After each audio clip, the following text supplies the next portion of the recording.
Salut à tous et bienvenue pour cette nouvelle vidéo. Donc c'est la première de l'année puisque nous sommes le 1er janvier et je vous souhaite donc à tous une très bonne année avec plein de bonnes choses et notamment échiquienne évidemment.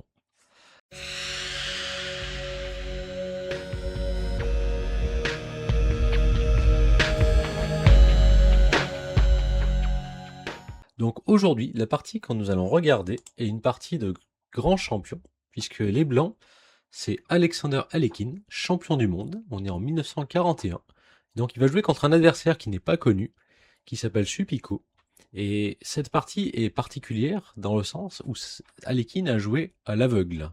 Donc ça veut dire qu'il ne voyait pas les pièces, il annonçait les coups que quelqu'un jouait sur un échiquier, l'adversaire, ou une petite tierce personne. Donc c'est parti, donc Alekhine a les blancs. Alors c'est un grand spécialiste de ce genre d'exhibition, il y a beaucoup de parties qu'il a joué à l'aveugle, même des parties qu'il a joué en simultané et à l'aveugle en même temps. Ce qui est une prouesse extraordinaire, surtout quand on voit la qualité des parties. Donc Alekhine a donc les blancs, et commence par le coup E4. L'adversaire joue E5, et là donc il décide de jouer D4. Donc ça s'appelle la partie du centre, c'est une ouverture qui est plutôt rare, en tout cas à haut niveau, mais là on est dans le cadre d'une exhibition, on sait que l'adversaire en face n'est pas très fort, et on suppose qu'Alekhine a envie de jouer une partie très agressive, et il commence tout de suite en mettant la pression. Les noirs prennent le pion D4, alors c'est le meilleur coup, c'est très compliqué de défendre le pion E5. Si on joue D6, après l'échange, ça veut dire qu'on accepte à minima d'être déroqué. Et si on joue cavalier C6, à ce moment-là, les blancs peuvent capturer le pion. Alors il y a d'autres options, on peut jouer D5, attaquer le cavalier aussi. Cavalier prend, et après un coup comme F4, le cavalier doit bouger, et les blancs ont déjà deux pions au centre. Donc les noirs ont pris en D4.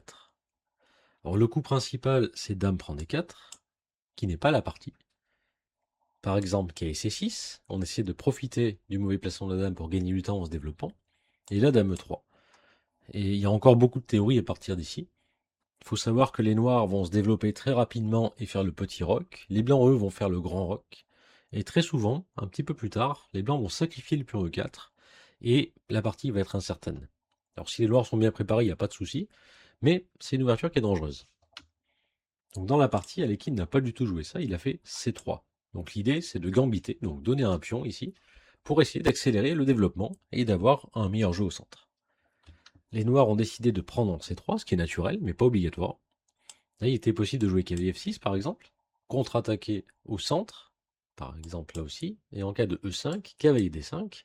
Alors les blancs peuvent jouer avec deux pions centraux, mais les noirs vont contester ce centre très vite avec la poussée D6. Le jeu est à peu près équilibré.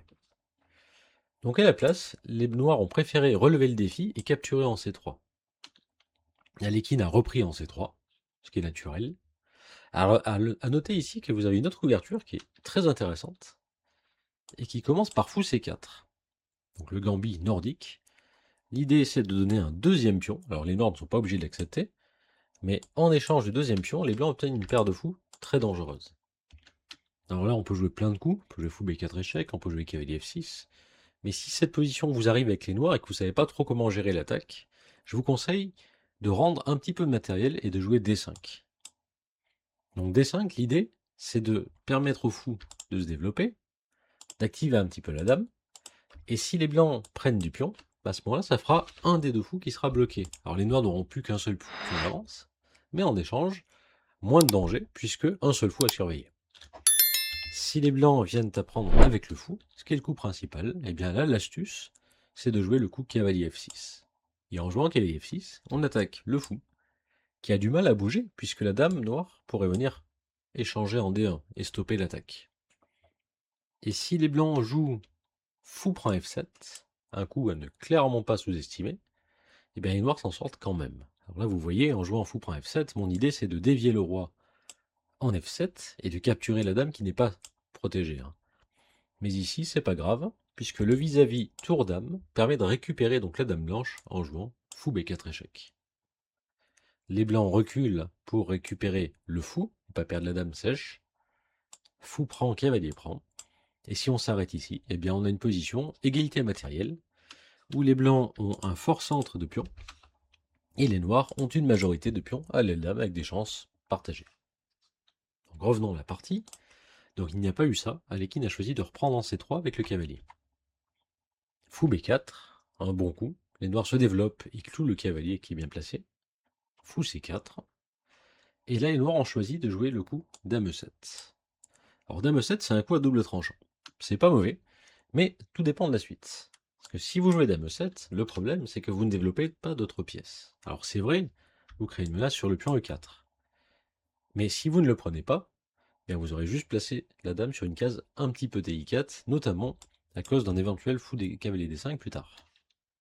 Donc Dame 7 a été joué, Alekhine a joué cavalier E2, et là vous voyez qu'on peut gagner le pion E4, et jouer sur le fait que le cavalier donc est cloué. C'était sûrement la bonne solution. Alekhine aurait pu continuer par fou D5, parce qu'il faut sauver le fou. Faut pas oublier qu'on a aussi le pion qui est attaqué, donc en jouant fou D5, ben on règle les deux problèmes. La dame bouge, ou le fou prend le cavalier d'abord, peu importe.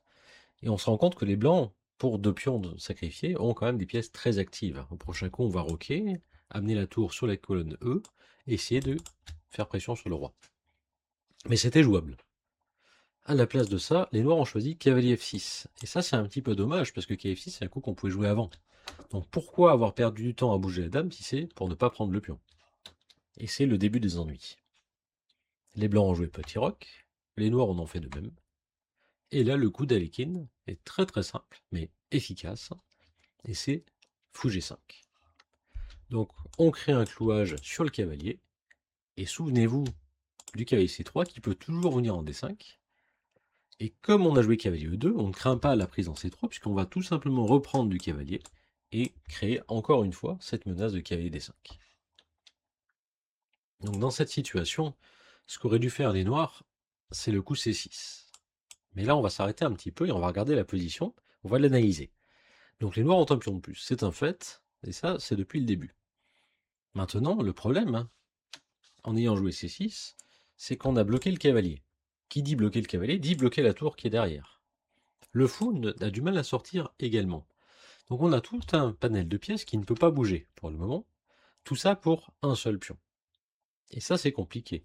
Imaginons que les blancs jouent par exemple dame D4, on centralise la dame, on protège le pion U4, et on attaque une fois de plus le cavalier. Et là, on voit pas trop comment arriver à se développer correctement avec les noirs. Si on joue un coup comme D6, qui est logique pour sortir le fou, bien là, il y a déjà une petite tactique. Vous pouvez la chercher si vous voulez. Ici, le bon coup, c'est de repérer le vis-à-vis dame et fou. Le fou n'est pas protégé, et donc on joue fou prend F7 échec. Les noirs doivent reprendre le fou, par exemple avec la tour, et dame prend B4. Donc les blancs ont récupéré le pion qu'ils avaient sacrifié, mais si on regarde la position qu'il en résulte, eh bien on a toujours de meilleures chances, puisqu'on a un pion plus avancé qui nous assure plus d'espace, on a un clouage, et les noirs ont toujours un retard de développement important. Donc vous voyez que la position est quand même très délicate. Mais les noirs devaient quand même jouer le coup C6, pour éviter la suite de la partie. Alors bien sûr, sur un coup de développement classique, je sais pas, par exemple D6 ou cavalier C6, et bien là, l'arrivée du cavalier est fatale. Le clouage est insoutenable, mais en plus de ça, vous voyez que le cavalier attaque la dame et le fou. Donc, pour éviter tout ça, les noirs ont décidé de jouer le coup dame 5. Coup qui a l'air très bon en apparence, puisque on sort du clouage, on place la dame sur une case où elle est un petit peu moins vulnérable, et en plus de ça, on crée une menace sur le fou G5 non protégé. Mais ici, Alekhine a tout simplement capturé le cavalier. Avec l'idée que quand la dame va prendre, ce qui a été joué dans la partie, on va pouvoir jouer cavalier D5 avec gain de temps, puisqu'on attaquera la dame à nouveau. Et en plus de ça, on attaquera le fou.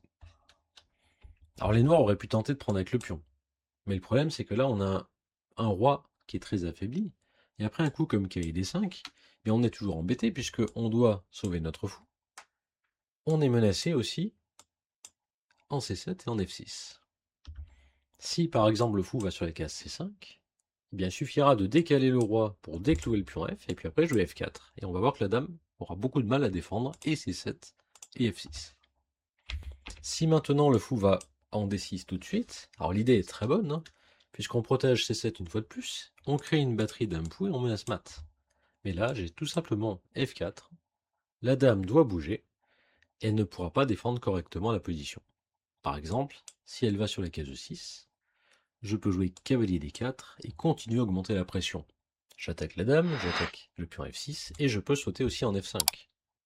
Exemple, sur un coup de dame, alors vous voyez que c'est compliqué ici, il n'y a que E6, ben, je peux jouer cavalier prend F6 et gagner la dame. Je peux aussi jouer cavalier F5 et menacer dame G4, puis dame G7 mat. Donc il n'y a vraiment aucune solution. Donc tout ça pour dire que dans cette situation, c'est très compliqué pour les noirs de reprendre le fou correctement. Donc prendre du pion, ça paraît injouable. Donc le coup choisi par les noirs, bah, c'est la prise de la dame. Donc on tolère cavalier D5, et on espère tenir ici.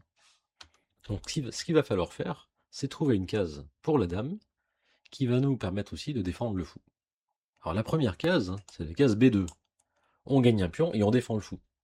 Problème, après tour B1, on se retrouve dans une enfilade, où la dame doit bouger, et le fou est perdu. Donc les noirs ont choisi une autre case, qui est peut-être plus naturelle, qui paraît plus solide, c'est la case D6. Donc la dame protège le fou, et protège le pion. Alekhine a joué E5, qui force la dame à bouger une fois de plus, et si elle vient capturer le pion, eh bien le fou se retrouve perdu. Donc sur E5, la dame a joué sur les cases C5. Donc on continue de protéger notre fou, et on protège notre pion. Alors ici, Alekhine a joué tour C1, parce qu'il ne faut pas oublier aussi que la dame en C5 attaque le fou.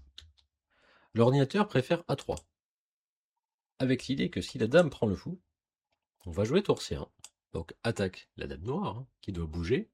Alors le plus sûr, c'est de partir sur les cases H4, et là les blancs peuvent jouer cavalier C7. La tour est perdue, et les noirs doivent aussi faire attention à leur fou.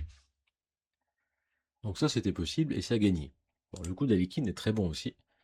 Il a joué un coup peut-être un peu plus humain. Il a voulu garder ses pièces d'attaque, il a joué tour C1. Donc il active sa tour, il crée un vis-à-vis avec la dame noire, et surtout son fou est protégé. Les noirs ont dû décaler leur dame, de peur d'une découverte. Dame A5, pardon. Et là, tout simplement, A3. Et le fou est perdu. Ici, vous jouez fou C5, il y a B4, fourchette, et vous n'avez pas d'autre case. Donc les noirs ont décidé de prendre en A3, pour essayer de récupérer au moins un pion. Les blancs ont repris. Alors là, on ne peut pas prendre en A3 une deuxième fois, puisque les blancs pourraient jouer cavalier prend C7 et capturer la tour. Donc sur la prise en A3, les noirs ont décidé de jouer C6, pour chasser ce cavalier qui est la meilleure pièce blanche. Alekhine a joué cavalier E7 échec, ce qui force roi H8. Et là, il a joué un très bon coup stratégique, qui est donc le coup dame D6. Un coup excellent, puisque la dame en D6 rayonne sur l'échiquier. Elle bloque le pion D7, qui donc bloque les autres pièces. Et en plus de ça, elle va créer une attaque indirecte sur la tour F8. Par exemple, si vous jouez un coup quelconque, disons par exemple cavalier A6, bien là je peux enlever mon cavalier, par exemple en G6, et capturer la tour. Donc à la place, les noirs ont choisi dame D8. Donc la dame protège la tour F8, et c'est ça l'idée. Mais si on regarde bien la position, on est dans une situation où les noirs n'ont pas une seule pièce de sortie. Et ça, c'est quand même un énorme souci. Du point de vue des blancs, on a la dame qui est en D6, qui contrôle tout l'échiquier. Alekhine a poursuivi par cavalier D4, donc il amène une pièce supplémentaire à l'attaque. Les noirs ont joué B6, en essayant de se développer tant bien que mal. Ça peut être fou B7 ou fou A6 par exemple. Et la tour C3, un très bon coup, puisqu'on va commencer à lorgner vers l'aile roi. Les noirs ont fait C5, donc le cavalier est attaqué, pas de raison de le sacrifier, on le place sur la case F5, où il est mieux placé. Et maintenant fou A3. Donc on essaye d'échanger quelques pièces pour survivre. Et ici, je vous invite à réfléchir si vous le souhaitez, puisqu'il y a un mat en 4 coups. Et le premier coup est vraiment très très joli. Et Alekhine, donc je vous rappelle que c'est une partie qui a été jouée à l'aveugle, donc il ne voyait pas les pièces. Il a trouvé donc le coup qu'on cherche ici, et ce magnifique coup, c'est la dame qui va se placer sur les cases G6. Oh, pardon, excusez-moi. Donc dame G6, un coup exceptionnel, puisqu'on donne la dame 2 fois face à 2 pions. Et on va voir qu'en fait les noirs ne peuvent pas la capturer. Alors ici, les noirs ont abandonné. Bon, bien sûr, on va regarder ce qui se passe. Alors pourquoi sacrifier la dame en G6? Déjà, c'est pas seulement pour un coup esthétique, puisque 2G6, la dame menace d'aller en G7, protégée par le cavalier, et donc, échec et mat. Si je prends du pion H, et bien à ce moment-là, vous voyez que le cavalier en E7 bloque le roi, et on va jouer tour H3, échec et mat. On appelle ça le mat d'Anastasie. Si je prends du pion F, ce qui paraît plus naturel, eh bien en fait on va avoir le même mat, sauf que c'est le fou qui va contrôler la case, puisqu'on va jouer cavalier prend G6, échec. Pion prend forcé, pardon, et tour H3, échec et mat. Et si maintenant les noirs essayent de contrôler la case G7, donc tour G8, en se disant qu'on peut tenir, hein, bien le mat qui va suivre sera très similaire à ce qu'on a vu tout à l'heure, sera encore un mat d'Anastasie, puisqu'on va jouer dame prend H7, échec. Roi prend H7, le cavalier contrôle la case de sortie, et donc on joue tour H3, échec et mat une fois de plus. Donc un très très joli mat, dans une position qui était évidemment très compliquée pour les noirs, mais il faut se remettre dans le contexte. Alekhine, lui, il était à l'aveugle. Et voir ça à l'aveugle, c'est quand même exceptionnel. J'espère que la partie vous a plu. Il y aura d'autres contenus. N'hésitez pas à vous abonner à la chaîne, mettez un petit pouce bleu, ça fait toujours plaisir. Et en 2026, je vous promets tout un tas de vidéos. On pourra travailler sur la tactique, sur la stratégie, on aura plein de nouveaux concepts. Si vous, de votre côté, vous avez des suggestions, n'hésitez pas à me les mettre en commentaire. Je regarde tout ce que vous écrivez et je vous souhaite encore une fois une excellente nouvelle année. À bientôt.